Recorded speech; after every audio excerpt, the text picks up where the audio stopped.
आज हम आपको एक ऐसी फिल्म के बारे में बताने जा रहे हैं जिसे उसके प्रोड्यूसर ही रिलीज नहीं करना चाहते थे क्योंकि उन्हें ना फिल्म का हीरो पसंद आ रहा था और ना ही हीरोइन। लेकिन एक आदमी को इस फिल्म पर इतना यकीन था कि ब्लैंक पेपर लिखकर ये दे दिया था कि अगर फिल्म नहीं चली तो वो बॉलीवुड ही छोड़ देंगे। इसके बाद जब फिल्म रिलीज हुई तो उसने सारे रिकॉर्ड ही तोड़ दिए। बात उस वक्त की है जब टी सीरीज में फिल्में कम और गानों के टॉप कैसेट से ज्यादा बनते और उसे मार्केट में बेचकर मोटा मुनाफा कमाते थे और अपनी कंपनी में नए नए आर्टिस्ट को मौका दिया जाता था जिन्हें गुलशन कुमार अपनी कंपनी में बने उन्हें गानों पर फिल्में बनाकर रिलीज करने लगे। ऐसे 1889 में उनकी एक फिल्म आई लाल दुपट्टा मलमल का। फिल्म की कहानी कुछ खास नहीं थी लेकिन फिल्म के सारे गाने सुपर हिट हो गए थे जिसकी सक्सेस से गुलशन कुमार वैसे गानों के साथ चाहत नाम का एल्बम बना रहे थे जिसके लिए म्यूजिक बनाने का उस वक्त इंडस्ट्री में नए म्यूजिक कंपोजर नदीम श्रवण को मिला था और एल्बम के गाने लिरिसिस्ट समीर अनजान लिख रहे थे और फिल्म के गाने कुमार शानू और अनुराधा पौडवाल गाने वाले थे। लेकिन अब अनुराधा पौडवाल गानों की रिकॉर्डिंग के लिए आई। उन्हें उन गानों को रिकॉर्ड करते हुए लगा कि उन गानों पर एक फिल्म बनाना अच्छा रहेगा। इसके बाद उन्होंने डायरेक्टर महेश भट्ट को स्टूडियो में बुलाया और वो गाने सुनाए। महेश को वो गाने बहुत पसंद आए और उन्होंने तय किया कि वो एक एल्बम के 11 गानों पर फिल्म बनाएंगे जिसके लिए वो सबसे पहले गुलशन कुमार से मिले और उन्हें अपना आइडिया बताया। गुलशन कुमार मान गए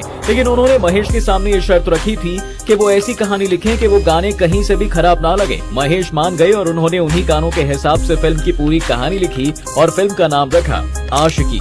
जिसके बाद उन्होंने अपनी फिल्म के लिए हीरोइन ढूंढना शुरू कर दिया क्योंकि महेश अपना हीरो बहुत पहले ही ढूंढ चुके थे।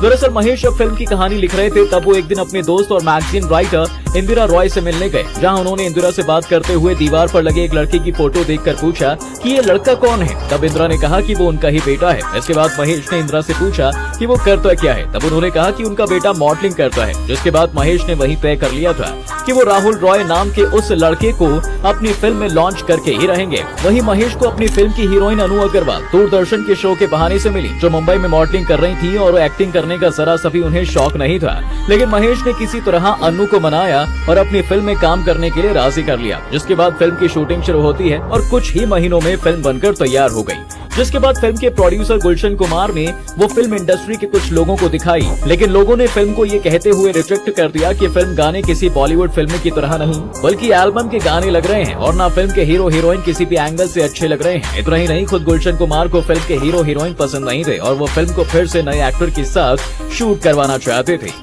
पर जब ये बात महेश भट्ट को पता चलती है तो वो तुरंत गुलशन कुमार से मिलने पहुंचे। तब गुलशन कुमार ने महेश भट्ट से कहा कि क्या वो ब्लैंक पेपर पर लिखकर ये दे सकते हैं कि अगर फिल्म नहीं चली तो वो बॉलीवुड छोड़ देंगे और महेश ने ऐसा किया भी। लेकिन गुलशन कुमार को तब भी ये यकीन नहीं था कि राहुल रॉय और अनु अग्रवाल की शक्ल देखकर कोई फिल्म देखने भी आएगा। ऐसे में महेश भट्ट ने इसका भी एक तरीका निकाला और दोनों के ऊपर एक कोट रखकर उनका एक फोटो शूट करवाया और उसे ही फिल्म का पोस्टर बना दिया गया। इसके बाद गुलशन कुमार ने आशिकी के म्यूजिक को प्रमोट किया। इतना ही नहीं आशिकी के रिलीज होने से पहले ही उसका म्यूजिक हिट हो चुका था और जब 23 जुलाई 1990 को ये फिल्म रिलीज हुई तो इसने सारे रिकॉर्ड तोड़ दिए। फिल्म का क्रेज इतना था कि सिनेमा हॉल के बाहर 400 से 500 लोग अगले शो के टिकट के लिए लाइन लगा के खड़े रहे थे।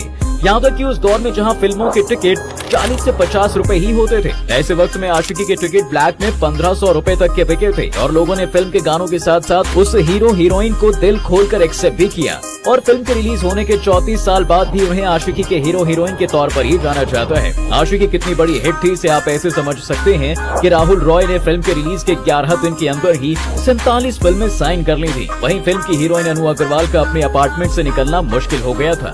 दरअसल फिल्म के रिलीज के वक्त अनु जुहू के एक पीजी में रहा करती थी और रोज सुबह उठकर स्विमिंग करने जाया करती थी। आशिकी के रिलीज के अगले ही दिन अनु सुबह उठी और हर दिन की तरह स्विमिंग करने के लिए निकल गई। लेकिन जैसे ही अनु निकली उनकी बिल्डिंग के लोगों ने उन्हें ही घेर लिया जहाँ से वो किसी तरह बचते बचाते मेन रोड पर आई और यहाँ का नजारा देखकर हैरान रह गई।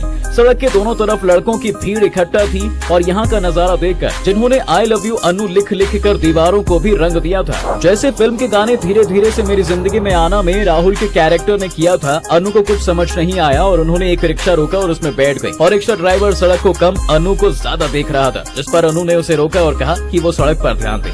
इस पर उस ड्राइवर ने कहा कि आप आशिकी वाली अनु है ना। अनु उस दौर में नेशनल क्रश बन गई थी और उन्हें घर घर में पहचाना जाने लगा और इस फिल्म के बाद तो मानो बॉलीवुड में रोमांटिक फिल्म बनाने का एक ऐसा दौर शुरू हुआ कि आज भी वो कायम है। मोहित सूरी और अनुराग बासु इसका बेस्ट एग्जाम्पल हैं, जिनकी फिल्में भले ही चले या ना चले मगर उनके गाने हमेशा हिट होते हैं। वेल ये थे फिल्म आशिकी के किस्से जिसने दो अनजाने चेहरों को सुपरस्टार बना दिया और बॉलीवुड में रोमांटिक गानों का ऐसा ट्रेंड शुरू कर दिया जिसने सालों तक लोगों के दिलों पर राज किया।